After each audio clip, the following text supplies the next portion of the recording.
You have fallen into Event Horizon with John Michael Godier.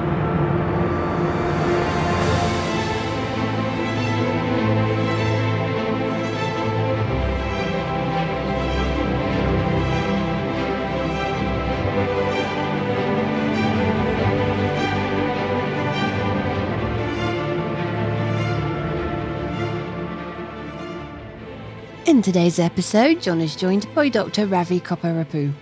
Dr. Ravi Kopparapu is a planetary scientist at NASA's Goddard Space Flight Center. His research interests are in extrasolar planet habitability, atmosphere modeling and characterization, as well as identifying technosignatures and biosignatures. He is the co-chair of the American Institute of Aeronautics and Astronautics UAP study. Remember to subscribe to Event Horizon so you never miss an episode. Dr. Ravi Kopparapu, welcome to the program. Thank you. Thank you for having me. Now, Doctor, one of your specializations is in liquid water in the universe, the solvent of life, the very beginning of it all. With exoplanets, there seems to be no reason to suspect that Earth is in any way unique with its liquid water oceans. What are the prospects right now of liquid water being found on exoplanets? Can we actually do that? Can we infer at this point and say that liquid water is common in the universe on planetary surfaces? Yes, I think it's quite possible for us to detect liquid water on exoplanets. And the reason for that is because one of the few things that we have found, and most important, profound things that we have found in the last few years is that there are more planets outside our solar system than within our solar system.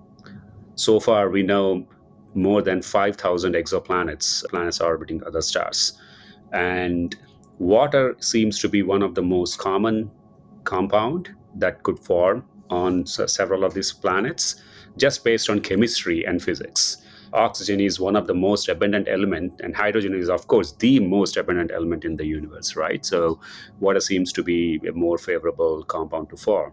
And with upcoming telescopes, there is definitely a way for us to detect liquid water and on the surface of these planets. Now, what's the profile look like? Now, you need temperature for liquid water within the habitable zones of suitable stars. But what about pressure, atmospheric pressure, and things like that? What other peripherals are there that define whether liquid water can exist on a planetary surface? That is an excellent question, actually. So temperature is not the only parameter that you would want to have. As you just mentioned, pressure is also important. For example, if you take a cup of water and keep it on Mars right now, it might boil away even though temperature is pretty cold over there, just because the atmospheric pressure is not enough for water to stay in a liquid form. So different kinds of exoplanets have different kinds of pressure and temperature regimes that could make liquid water to be within the parameter region where it is possible to stay in the liquid form. We have liquid water under the subsurface of some of the moons, Jovian moons, in our solar system. Liquid water could also exist on different chemical conditions. So, for example, we don't need to have nitrogen and oxygen atmosphere to have liquid water. We could have hydrogen, for example. Under sufficient pressures, you could create a liquid water on the surface of a planet if it has only hydrogen and some other carbon dioxide or something like that. So we have a very good example of a planet with liquid water oceans. We also have oceans we strongly suspect locked underneath the shells of ice and moons like Enceladus and Europa. But we also have weird ones. We also have Titan with liquid hydrocarbons. So can it be possible, do you think, chemically speaking, for alternate solvents, for example, ammonia or liquid hydrocarbons? Could life of some sort, presumably microbial, arise in those liquids? It is certainly possible. We need to know the chemistry. So if we are trying to postulate for a different kinds of life, we need to come up with a life cycle and a metabolism activity that particular life could take and undergo through its life cycle. So we focus mostly on water and water-based life because water is a solvent, a polar molecule, right?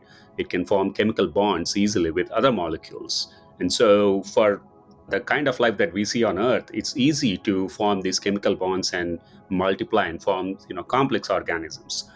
And that's one of the reasons why we mostly focus on liquid water or water-based life. If we are proposing for life that looks different, as you just mentioned, with some other chemical compounds, we also need to come up with the biochemistry that can support that kind of life. It's not just enough for us to say, okay, there could be life based on these chemical compounds, but if this life is using these chemical compounds, here is how it can go through a life cycle, its biochemistry. And so if we can come up with a complete theory of that, then yes, it is possible to have a different kind of life, not based on water solvent. Now, we come up to an interesting situation with the question of microbial life in the universe, simple life. And that is, we look far and near.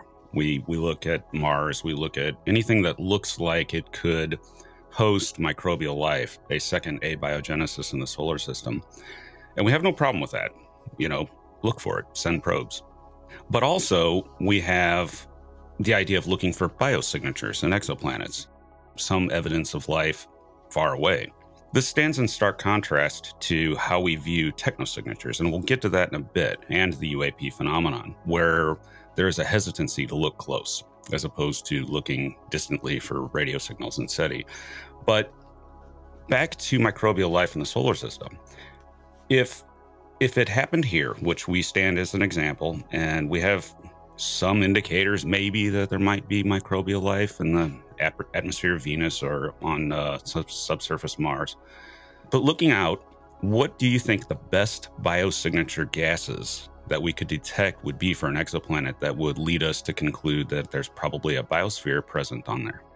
So this is a really great question, because this is literally what we have been doing right now, and we'll keep doing if we want to discover life on exoplanets. For example, if we want to find, there is not a single biosignature gas or a combination of gases. The reason for that is, if you look at Earth's history, we have several different biosignature molecules that could indicate that there was life on Earth.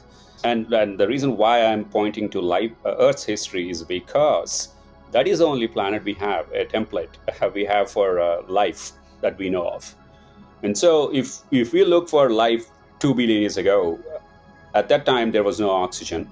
It was only carbon dioxide and methane dominated atmosphere, along with nitrogen, of course. Nitrogen was always present throughout our Earth's history.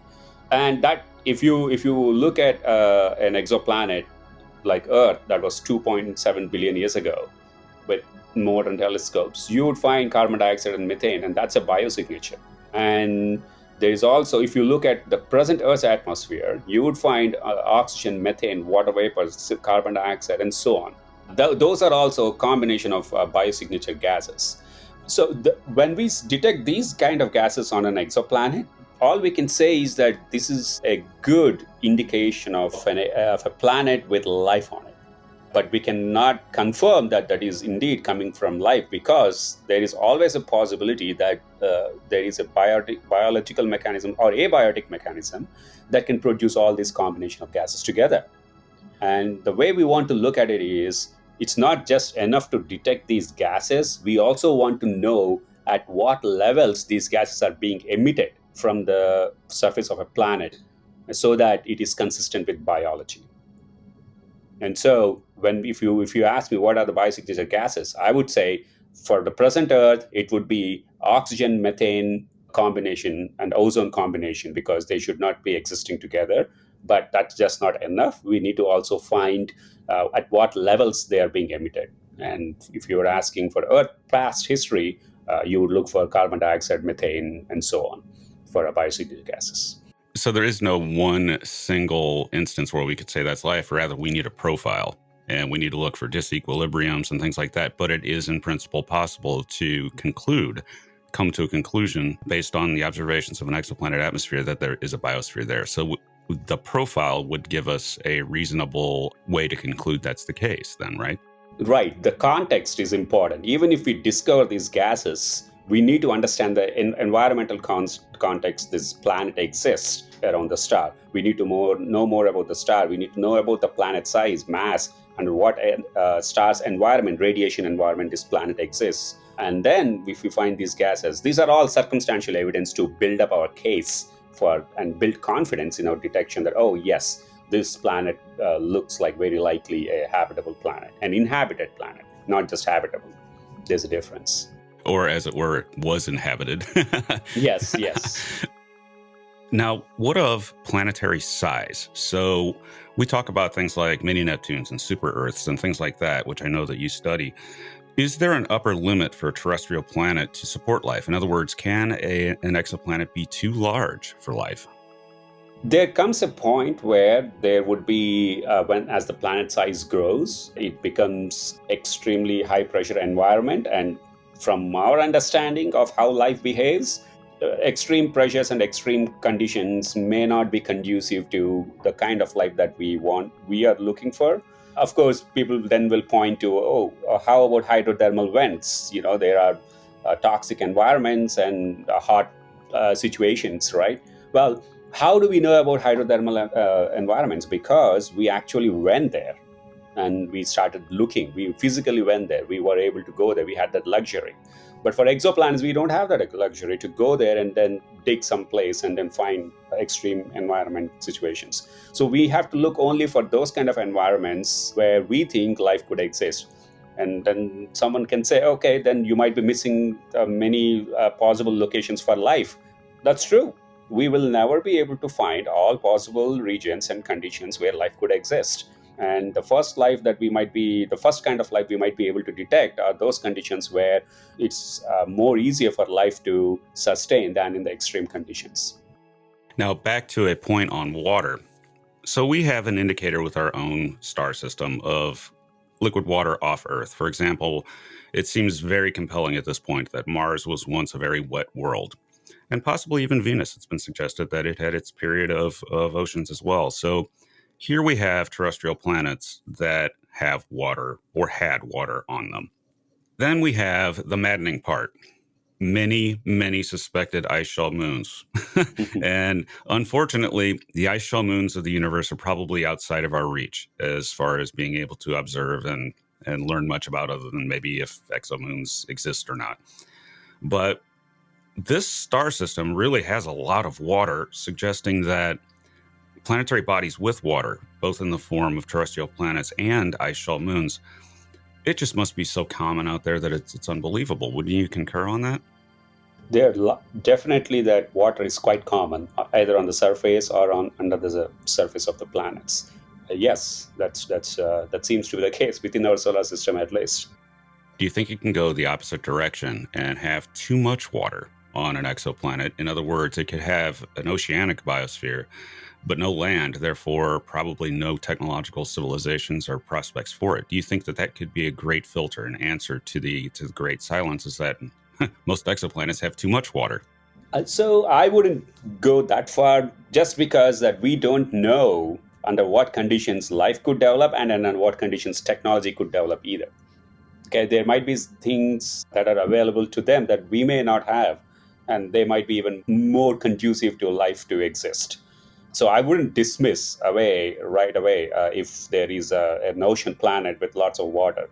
That would be a good habitable location. And the only way to find out if it is inhabited is to actually see if there are any atmospheric signatures through remote observations. Now, looking for a little bit more than microbial life, let's move up to the level of plants. What is your view on the possibility of looking for things like the vegetative red edge? Do you think that we could ever establish reasonably that there's more than just microbes on an exoplanet? I would really hope so. I think it's certainly possible, because each star has its own radiation environment.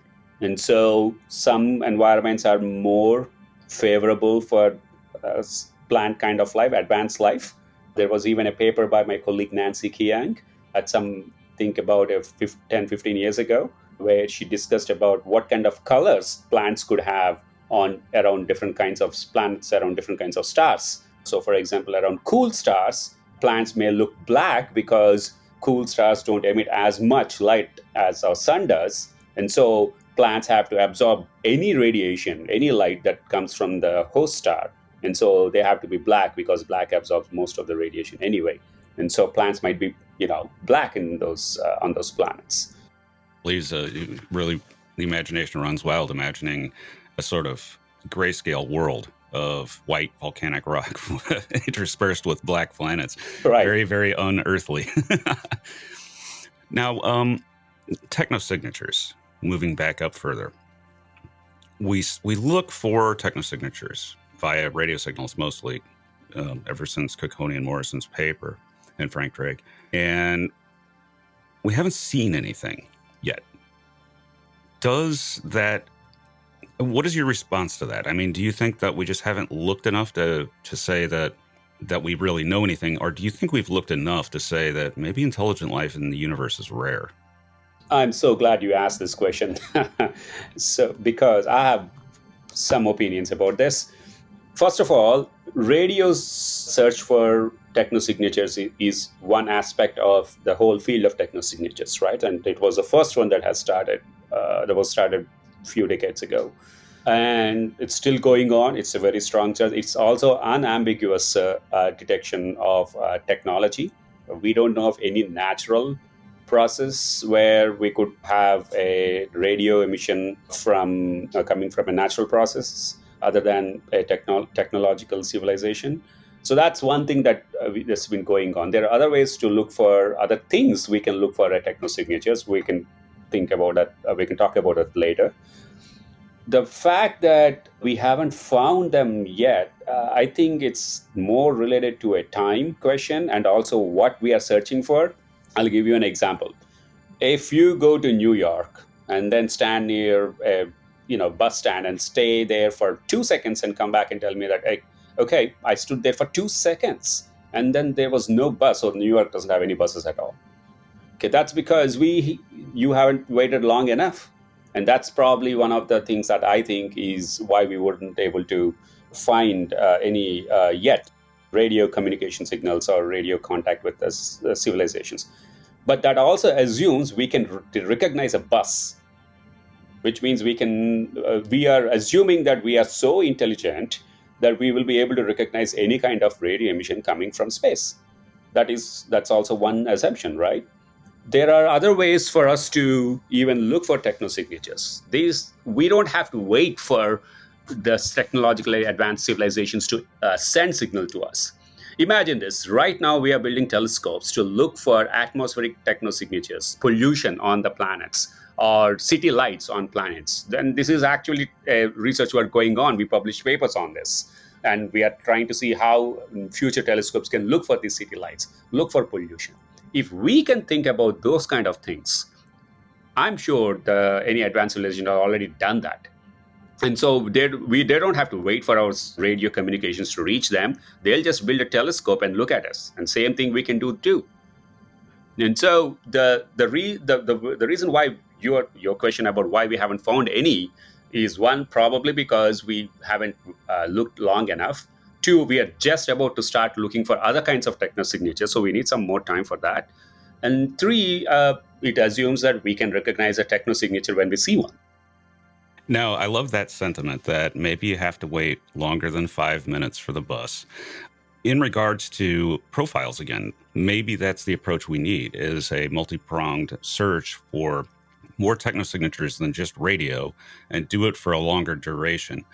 Do you think that it's likely that had we gotten a signal, we may very well have missed it before now? And what would an ideal search for technosignatures as a profile be in your view? I think it should be if you want to detect a technosignature, we should be looking at all wavelengths, the whole spectrum of technosignatures. We should look for anomalies, not just the ideas we have. Yes, of course, some of the things I mentioned about pollution, city lights, radio signals, even laser pulse emissions, we were looking. These are all the things that we can think of that a potential civilization could do, because that's what we are thinking that we could do, right? But then there could be also things that we do not know, the unknown unknowns. Those are called anomalies. And so this is always when I talk with my colleagues, I say that we we should not only look for the things we know, we should also look for things that don't fit into the data, that look different, that they look anomalous in the data, and try to investigate those things. That is the only way we will find new science. That's the only way we can probably find fundamental discoveries. I think the delightful thing here is that we are starting to see such anomalies. Examples would be KICA 462852 or Shabilsky's star, just objects that just hint that maybe there's something there, but maybe there's also, of course, you have to exhaust all of the natural explanations first to get there, and we haven't been able to do that. But we are starting to see anomalies, and I think that with the instrumentation that's coming online, especially with things like the Vera Rubin Observatory coming, I think we're going to see a lot of those. Do you anticipate that we are entering a great age of anomalies where we're going to be talking about aliens a lot more than we used to? I think we are already there, because any new great observatory, when it goes up, when it opens its eye, we always find new phenomena. It happened with Hubble, it happened with Spitzer, it happened with every telescope that's out there. Whenever there was X-ray missions or radio telescopes. So I'm sure it's going to happen with any new technology or any new telescope when it opens up. Now, one such anomaly that we saw happened way back in 1977, the WOW signal. And the vexing thing about the WOW signal is that it looked technological, and it looked like what you would expect. It was at the hydrogen line for an alien signal, or at least as we thought of it then, that might be a convenient place to broadcast if you want to get the attention of others. Yet, we only ever saw it once. It hasn't repeated since, and recently it was even looked at in a very targeted way towards a sun-like star that had been identified as maybe the source of it, or had been suggested anyway. So they did a targeted search. So once again, we look for the WOW signal and we see nothing. Do you think the concept of a self-contained, self-confirming radio signal in SETI is possible? In other words, can you make a single one-off radio transmission look so weird and so unambiguous that you couldn't mistake it for anything else, even if you only saw it once, meaning it's a transient, you only see it once? Could we possibly confirm that with a weird enough signal? I would be hesitant with just one-off signal, because nature is clever. Okay, nature has many, many ways of making things happen. And just because we have eliminated all our own understanding of natural phenomena doesn't mean that nature doesn't produce that. And so if we have a one-off phenomena, and if we are quite confident on it, I would not rush and claim that this is certainly coming from a non-natural sources. I would phrase it in a way that, we looked at it and we have eliminated all natural generation phenomena for this kind of event that we have detected. And that's where I would stop.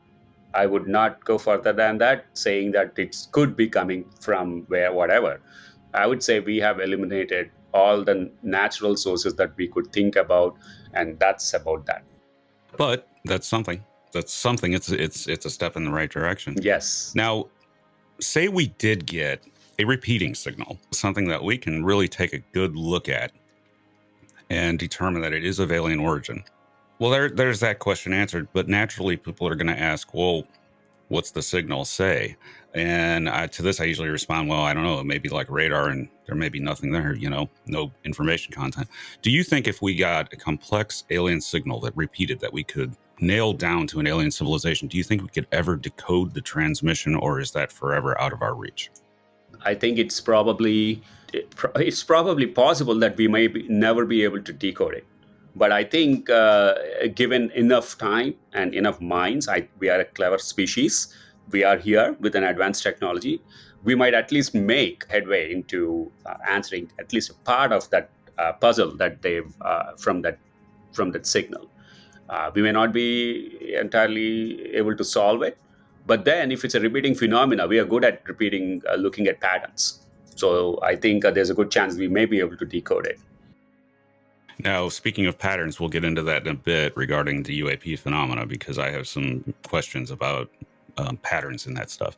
But before we get there, If we get a signal from a distance, we see an alien civilization and we look at it and say it's 10 light years away, does that tell us something about the distribution of civilizations in the galaxy? Meaning that if there's one that close, then there are probably a whole lot of them out there, right? Absolutely. I think I'll be stunned if we find something nearby and we have missed it all these years. But that also assumes, like I said before, we would be able to detect something, and we know all sorts of signals that the civilization might be emitting, and we are able to recognize those kind of signals. And so I would be quite happy and also quite surprised if we find anything nearby, an advanced civilization nearby. Now, do you think the question of are we alone can be answered within a reasonable amount of time, our lifetimes, for example, that maybe the abiogenesis researchers will find that abiogenesis was easier than we thought or something like that. Therefore, life must be ubiquitous in the universe. Or we see another exoplanet, a habitable, within the habitable zone of a star, we see an exoplanet that's showing biosignatures. Does that tell us, does the very first confirmation of extraterrestrial life, not of an origin on Earth, does that tell us immediately that the universe teems with life and that it is everywhere, no matter how far distant the detection is? I think that's a good sign because, and I believe that, at least from my perspective, that is a really good indicator that we would be able to find more sites for this biogenesis on other planets, even if we discover one of them, and that's a good sign. What do you think about the funding? Do you think the detection of a candidate biosphere on an exoplanet will cause researchers and funding to just dramatically increase, thus increasing our chances of finding a third example? So more than funding, I would say the amount of interest from everyone, even from my mom, for example, or from anyone our relative, would be tremendous. I mean, imagine this is one of the most fundamental discoveries in humans, in our history of humans. Who wouldn't be interested in this? Like, you found life on a world that is not on Earth, that's from another planet. And so there would be tremendous interest in this. And I would think that eventually that interest will go promote more and more investigations and more and more interest hopefully from our leaders. Do you think the detection of alien life in whatever form would serve to unite the species? In other words, we suddenly become the humans from Earth as opposed to nation states and things like that. Do you think that the discovery of alien life would have a positive effect on human civilization? I think it will certainly give a perspective on us that, okay, look, we are all from Earth. We are all in this together. We found, when we say we, the humans on Earth found life on other world. So we can, and that means that we are able to have that kind of technology. If we can come together, we can make even more fundamental discoveries. And so I think that would be a great and profound discovery from all perspectives, even for general public, to have that when we find life on other planets. I think the best case scenario, what would really, I could die very happy, is if we saw some mega engineering project like a Niven ring or something like that out there that aliens have constructed, because it means that you don't automatically go extinct and you can produce amazing planetary scale technologies. And to me, that would suggest, maybe we can really have a positive future and build something like that someday. Do you have a similar sort of feeling regarding that? Yes, when we see another advanced technology, a civilization, or when we discover one, that gives confidence, that gives some sort of comfort for us that, okay, we can survive our own immaturity or our evolution into a new technological civilization. And that confidence is really, really important, because we will have that kind of a surety that we can be part of several technological civilizations out there, and we can survive our own misfortunes. Now, say we find it. We get a radio signal, and it turns out to be somebody radaring asteroids in their star system or something like that. They have their own Arecibo telescope, which we unfortunately no longer do. So we see that. Do we practice METI and try to contact them, in your view? I don't think it matters. And I'll give you the reason why, even if we contact them or not. If they have a technology to send radio communications to Earth, is I think that's what you're asking, which means that they know where Earth is located, which means they probably had or have similar kind of Earth level technology, because we also have radio communication here, right? Well, if they have similar kind of technology, they must have built telescopes to look at our planet already, so they know where we exist here. They know that Earth has biological life. They will also know that Earth has technological life. So whether we do METI or not becomes irrelevant at that point, because they already know. Probably that's the one of the reasons why they sent the signal in the first place, because they found using their telescopes that there is a habitable planet with biology and technology. Oh, let's try to send a radio communication to them. This is what we would do, right? And that's what they would do too. So at that point, METI, whether we do or not, becomes irrelevant, in my opinion.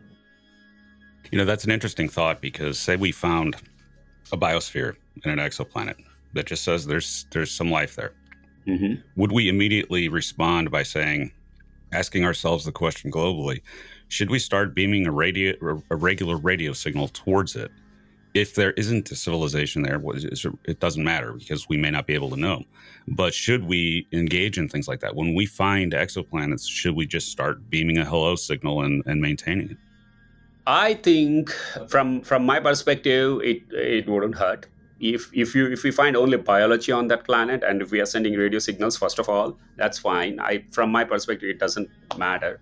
And if there is a technological civilization, we find one, and if we are able to discover a technological civilization on an exoplanet, again, if we do METI, the sending signals or not is irrelevant, because if they have a technology, they must have already found us. It's like, I'll give you an example. It's like a small kid trying to hide by closing their eyes, thinking that they are hiding. It's not going to happen, right? So it's just we are already discovered. I think the ultimate irony would be as if we did METI and then we get a signal back essentially telling us to be quiet. They're trying to do radio astronomy. And chances. Okay, so the galaxy is big, 100,000 light years across. So when we do SETI, are we necessarily confined to the close? Meaning that if there's a civilization, a super civilization across the galaxy, halfway across it, it's just simply too far unless we have a radio telescope the size of Chicago to ever have any hope of detecting. So are we constrained in what we can look for as far as technosignatures? Do we necessarily have to look close, or is there a chance that we could see something far away? So with radio communications, we can scan much larger part of the galaxy than with any other kind of technosignature searches, just because radio communications can travel much further out into the galaxy. So from that point of view, yes, we can potentially look at larger distances with radio. But if we are using telescopes, normal, optical telescopes, the ones that we use, we might be able to look only within our solar neighborhood, within like few tens of light years around the sun, for habitable and inhabited planets. Now, moving closer to home, we saw a very strange object, Oumuamua. And it was suggested, it was tossed out there that perhaps this thing might have been a piece of alien technology. I personally believe that it was a weird rock. I'm not ready to go alien yet, but I appreciate that the idea was just unabashedly tossed out there. What is your thoughts on that object? Do you think that by searching interstellar objects, and that the fact that the very first one we saw was weird, it bodes well for searching for technosignatures within the solar system, alien flotsam flying through the solar system? So I'm glad you asked this question, because just last week I was at a conference. I organized a conference called Exoplanets in Our Backyard, and then one of the speakers, Steve Desch from Arizona State University, presented his work on the interstellar object Oumuamua. And Steve presented a really nice summary of the current status on the Oumuamua, and it's from my perspective as a scientist, it's pretty convincing result that is very likely a piece of a Pluto-like planet from another star system based on the evidence that they have. But that gives us the whole process of Oumuamua and its discovery and the corresponding, controversy, or it shows us the scientific process of something that is anomalous. So it is how a scientific process works when you're trying to solve an anomaly. Collect more data, provide your hypothesis, rule out your hypothesis if the data is not supporting it, and then focus on the things that are the hypothesis is supporting. And this is where we are right now with Oumuamua. It's a classic scientific process in action for this particular event. Oh, absolutely. I've been watching the paper since its discovery, and it's just been amazing to watch the scientific process work, because there just were so many different hypotheses put out there, hydrogen icebergs and all this sort of thing. Here's my question about the whole thing is that, okay, so we start doing all-sky surveys with the LSST. We should see a population of Oumuamuas. We should see like objects. Do you think this becomes a wow signal if we don't? That is an interesting idea. That is certainly the case. But then wow signal, we didn't have enough data for that. In Oumuamua case as well, we didn't have enough data. But then we have a little bit more than enough data to kind of conclude that, at least to reach a consensus, I would say, that it is most likely a natural part of it's a piece of a planet or an asteroid that came from another star system. With the wow signal, we just didn't have that kind of enough data to make even a prediction where it came from. Like lack of data. Now, we're getting better at data collection, however, and with these all-sky surveys and everything, we can begin to look for technosignatures in the solar system. Do you think that that's a viable place to look? Do you think it's that just as likely that there might be something out in the solar system, a von Neumann probe or something, versus a distant radio signal? Do you think that the radio signals are the better chance, or any other distant technosignature, or do we stand a really good chance maybe of finding something in our own star system? So there is actually within the technosignature subfield, the study of solar system technosignatures. We even wrote a white paper recently on looking for technosignatures within our solar system, led by my colleague Jacob Hagmishra. And to see which one is likely, I would probably look for both. And I think we have more in terms of telescope and time and resource investment in the radio kind of technosignatures, because that has been more popular and has been going on for several decades. I am not entirely sure if we have the same kind of resources and time we have put in to look for probes within our solar system. And so to answer directly your question, if you ask me right now, which one has a more likely chance, I would probably say, because of the kind of investment in resources, radio signatures compared to the solar system probe searches. But if we put more efforts in looking for solar system probes, we might be able to increase that likelihood. Now, if you have a probe in the solar system of alien origin, say a scenario, for example, a passing star system. In the past, they came close and they were like, well, that is an interesting exoplanet with life on it. We'll station a probe here, a self-repairing probe that can just sit here and monitor them indefinitely. And that solves the problem of distance, because the sun does pass by other star systems. So maybe more has been made of the distance problem than is actually there. In other words, people have always said there can't be an alien presence in the solar system because of the distances are just too great. Do you think that really is not quite the case? There are proposals, at least for within the solar neighborhood, there are proposals for how we can, how technological civilizations can potentially develop technology that could cross between the interstellar space. So if depending on the level of technology that we can think about, I think at least for the nearby stars, given enough time, there is certainly a possibility that we could cross the distances between them. And imagine, the reason why I'm saying this is because 100 years ago, if you ask someone, I think there was even an article somewhere I read, if you ask what is the most advanced technology at the time, and you would say, that would be some kind of horse carts with faster, or maybe multiple horses, or you could have some sort of wings to your buggies or something. Uh, so those kind of technologies that we can imagine right now. So the imagination of higher level traveling technology changes with every generation. So right now we think about how to cross the interstellar spaces based on the kind of technology we have. I'm sure if you ask the same question 100 years from now, and if you're having this interview then, I would say that they might say, oh yeah, it's certainly possible. So in other words, we have a paradigm in which we think, but in the past, every human that's ever lived had a paradigm, and up until now, they ended up generally being wrong. And there was more to the story than what they had thought. Right. We are limited by the imagination of that time. So let's say if it's a possibility to look for technosignatures within the solar system, chances are if they're in the solar system, they're here, as in our atmosphere with us. But there's always been, at least to my eyes, a bias against the study of UAP or the UFO phenomenon, whatever you want to call it, a bias against science actually looking into that. And you had mentioned in a recent talk a paper by Dr. James McDonald from 1969. Now, I read this paper, and that paper, to me, could have been written yesterday, because it still seems to reflect the taboo on mentioning the word UFO. Do you think that it's time that we got rid of that taboo and we took a serious scientific look and inquiry into the UFO phenomenon? Yes. I think, first of all, I'm a proponent of a scientific approach to this issue.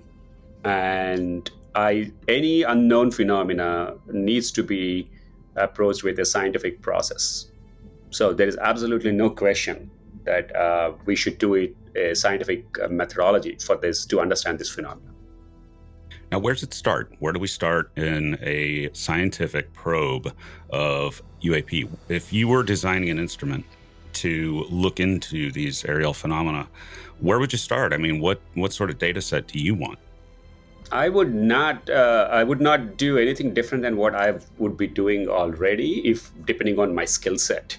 If I'm an engineer, I know, and if I have a colleague who is a scientist, what I would do is I will first collect a multidisciplinary team of scientists who would be able to look at this phenomena. So we need to look at all optical and all spectral bands in optical, infrared spectra, and so on. We need to have meteorologists, because these are happening within our atmosphere. We need to have engineers. We need to have aerospace experts. And we need to have scientists and physicists who would be able to understand and analyze the data. And we need data analysis people. We need to first collect data before we do the analysis. Do you think that the accounts that people report of UAP give a starting point? Do they tell you, can you look for patterns, and can you determine if there's any particular points on Earth that is where you need to look? I don't know enough about that to say anything, just because I don't know where these phenomena exactly are happening. But I would say that would be a good starting point. But that would not be an evidence of anything, but that would be a good starting point to start a scientific investigation. Now, Dr. McDonald, who's been gone for many decades, suffered heavily for his interest in UAP and was basically publicly discredited and berated from several points, including a senator and a very prominent skeptic. And as a scientist reading Dr. McDonald's paper, what do you think of his work? Do you find that paper a compelling reason, as he was trying to present, for scientists to look into UAP? And there will be a link to this paper in the description below so everybody can read it. I absolutely think that everybody who is interested in understanding the scientific phenomena, scientific process of understanding the UAP phenomena, should read Dr. McDonald's Science in Default. When I first read that, I thought I felt like I was reading a technical document, a scientific technical document, because this is how we write our papers. So when that paper provided a template for me, at least, to see, okay, if someone is doing a scientific investigation of UAP, these are the kind of things that one should follow. These are the things that one should do based on this Science in Default document. What I found interesting about that particular paper was the cases he detailed weren't just multiple cases of visual sightings. There was radar. And that means that whatever this is, it interacts electromagnetically with the electromagnetic spectrum, which means that it should be measurable, right? So there's something here that we can sink our teeth into, and we have a good chance of actually collecting actionable data on it. Can you make the case to other scientists that we have that with this? So when I talk with my colleagues about this phenomena, I mentioned that some of these things have been recorded on multiple instruments, and also by the people the pilots who have been doing these kind of measurements for a while now, because that's what kind of instruments they use for their flying experience, right, or for their training. I think this is the right way to. When I also tell my colleagues that when you are in doubt, when you have a question about something, go directly to the source, so that you will get the most accurate information to at least make some sort of a judgment, a wise judgment that, okay, there is something over there. And so that is how I started with. I went directly to the sources, the pilots, a good friend of mine, Ryan Graves, and we talked about it. And then, then I started reading Dr. McDonald's papers, and that's when I thought there is definitely a scientific investigation needed here to understand this phenomenon.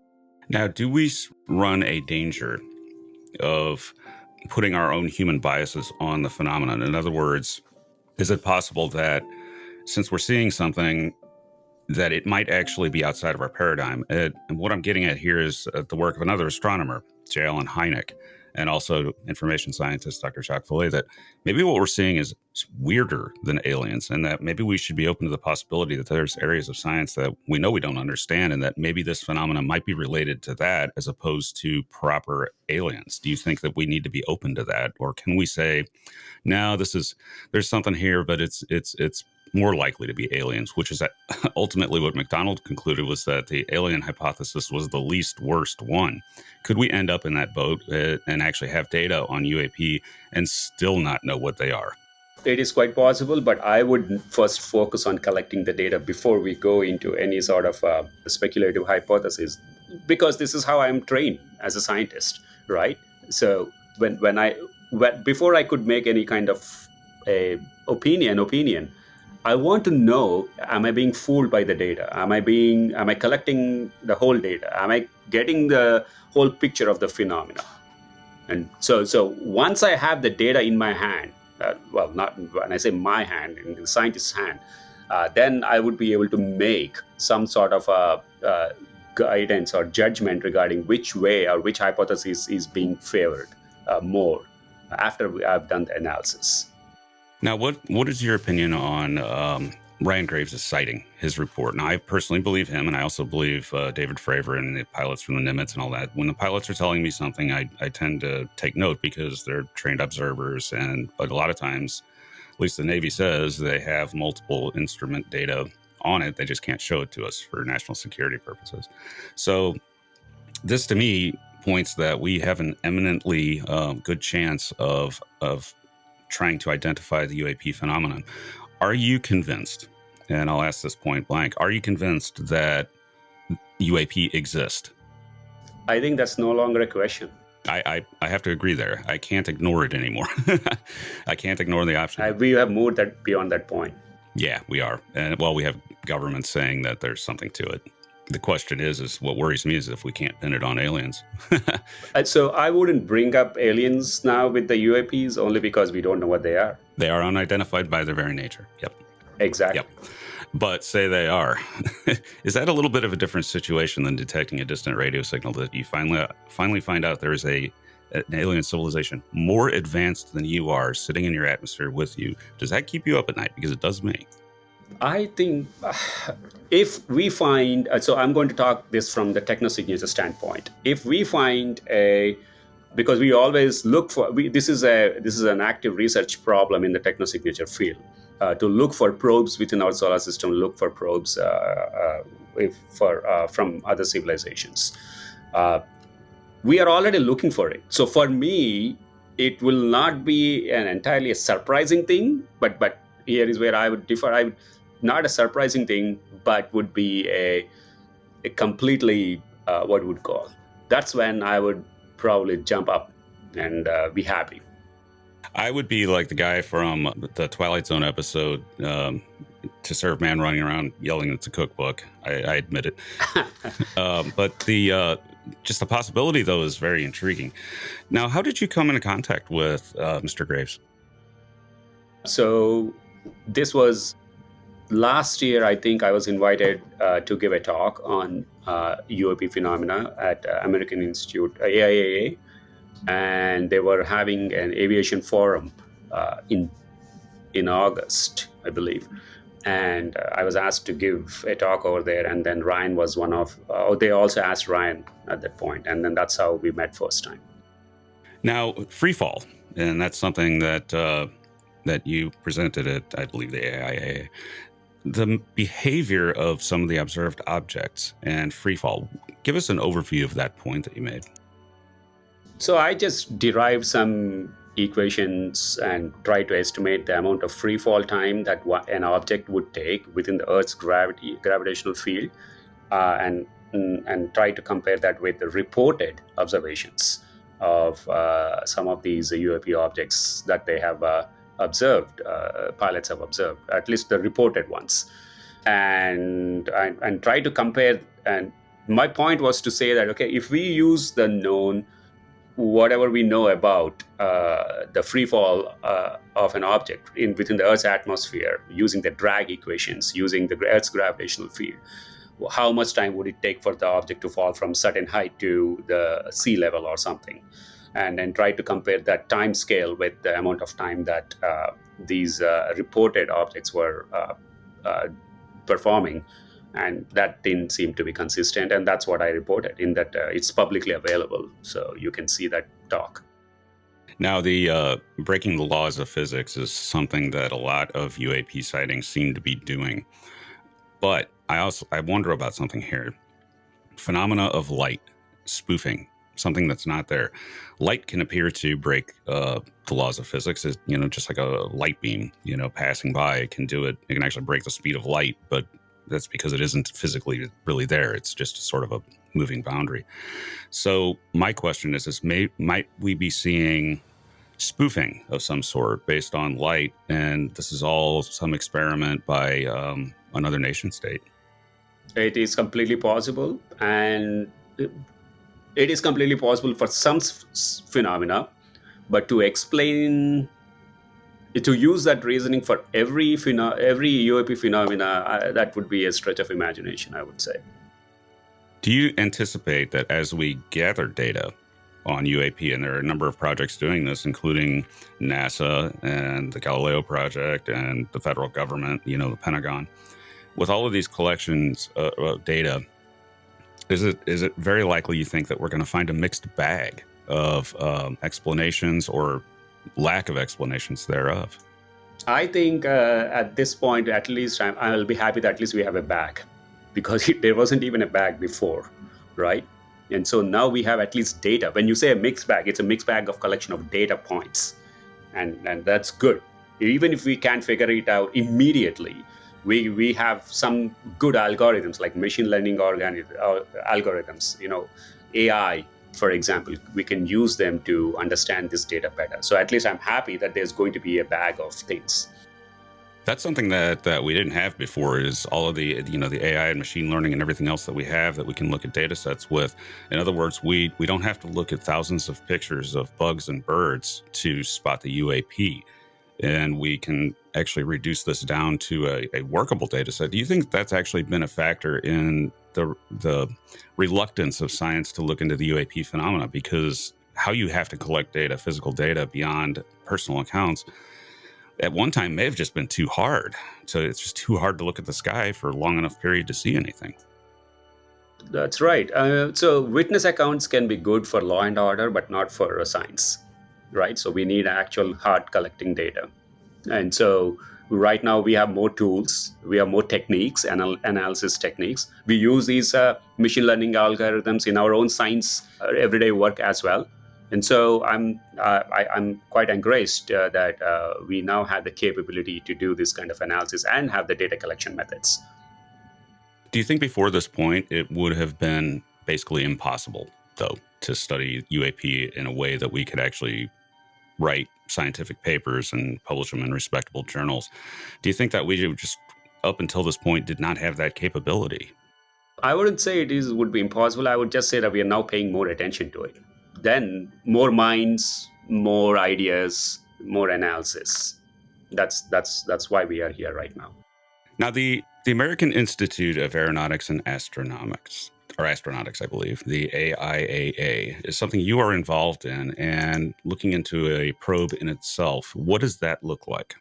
So I can talk about only the community of interest, and I would also recommend you to talk with Ryan at some point because he's the chair of this committee.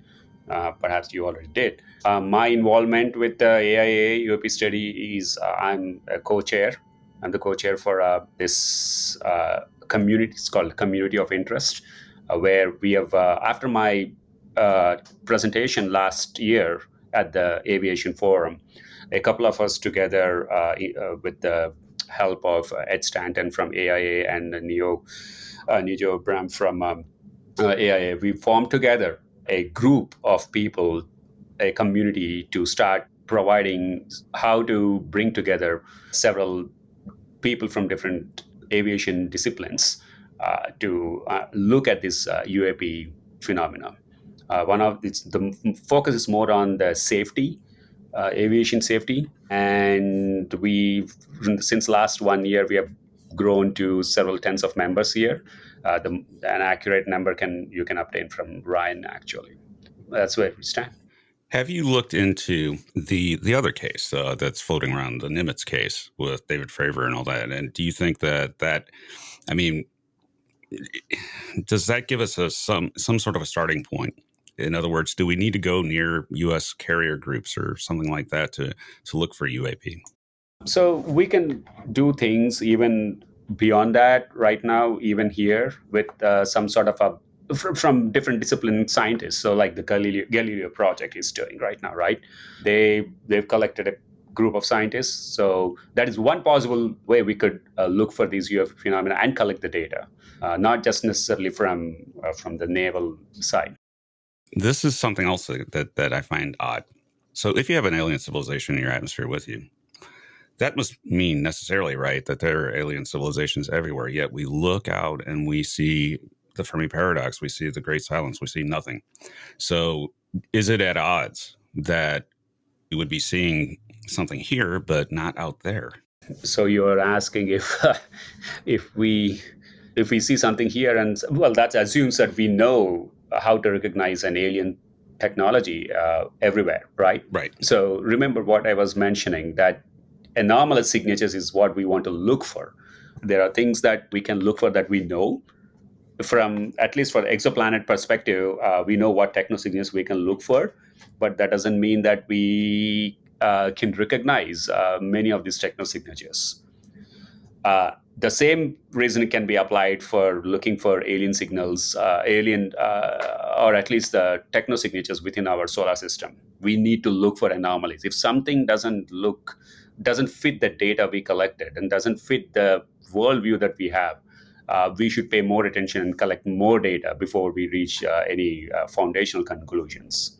Now, when looking into the universe with SETI, do you think that we have biases? In other words, we tend to look at star systems, sun-like star systems, but maybe that's not where aliens stay. Maybe they go and exist near, high energy environments like a black hole or something like that.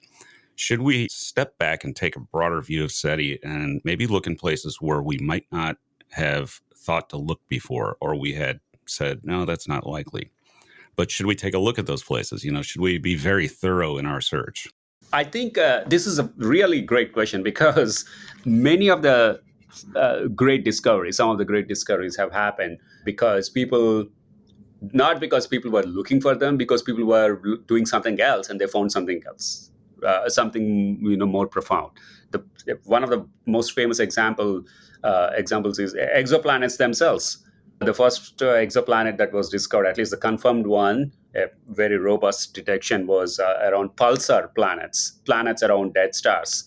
They were not even looking for planets. They were doing pulsar observations, and they just happened to find these planets around them.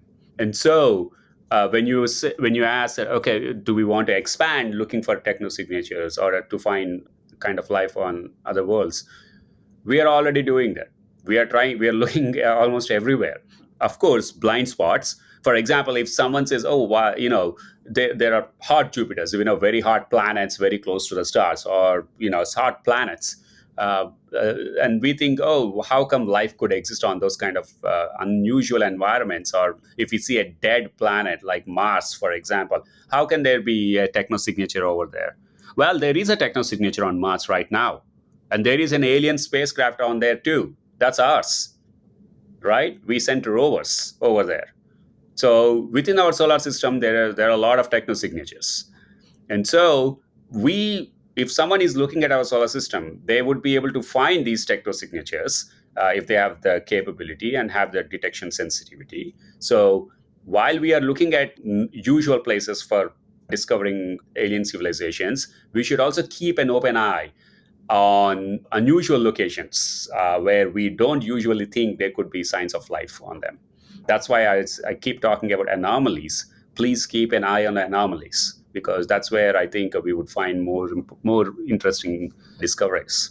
Anomalous atmospheres. So say you have a Mars-like planet that you're able to observe in another star system. And that Mars-like planet, you have a reasonably good idea how old it is. Say it's 4.5 billion years old. And yet it has an atmosphere it shouldn't. It's got a thick atmosphere that it shouldn't have been able to hold on to. Have we really started to ponder over those kinds of technosignatures where you actually see anomalous planets in and of themselves showing no biosignatures or technosignatures per se, but just very weird circumstances that they shouldn't be in?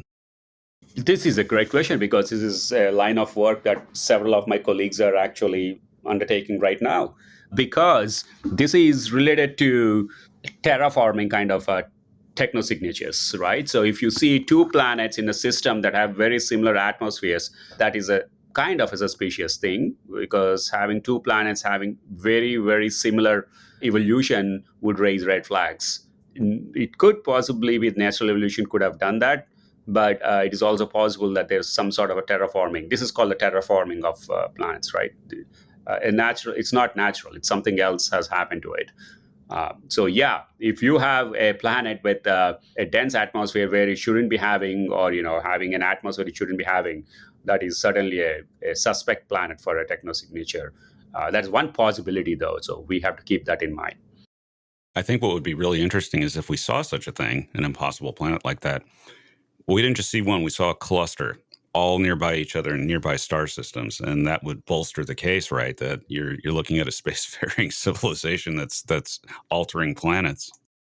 Actually, that's quite possible, by the way. And so we have several publications on that. At least we were thinking about it to see what kind of planets can civilizations could produce these kind of similar kind of technosignatures on adjacent planets. I think that would probably be the most amazing thing, because that not only tells you that they exist, but that they're very advanced and that it is possible for us to terraform worlds. Although I guess we already know that we're doing a fairly decent job terraforming this one. Yes. All right, Doctor, that's it for today. And thanks for dropping by. And I hope we can have a conversation again in the future as data collection on UAP happens. Thank you. Thank you for having me. Event Horizon and my channel are now available as a podcast on Apple Podcasts, Spotify, and YouTube memberships. Early ad-free episodes, bonus episodes, and sleep-focused content. Sign up now by clicking the links below to your platform of choice. Anna, why is the possum building a huge metal tower in the backyard? He's going into a new technology, John. Yeah, and what technology is that? Shortwave radio. Wait a minute, that's a new technology, shortwave radio? No. But what you don't know is that's how alien civilizations communicate. Yeah. Wait a minute. He's handing me a script. He wants me to read something to the aliens. I suggest doing so, John. The stakes may be higher than you think regarding the aliens. From the high desert and the great American Southwest, I bid you good evening. Wait a second, this isn't my outro or my intro. He finds it ironic and funny. Yeah, all right. Well, let's do it proper. Thanks for listening. I am science fiction author and futurist John Michael Godier, currently getting mocked by an opossum. And be sure to check out my books at your favorite online book retailer and subscribe to my channels for regular in-depth explorations into the interesting, weird, and unknown aspects of this amazing universe in which we live. Did you do that from memory, John? Indeed I did. Who was she? I can't say.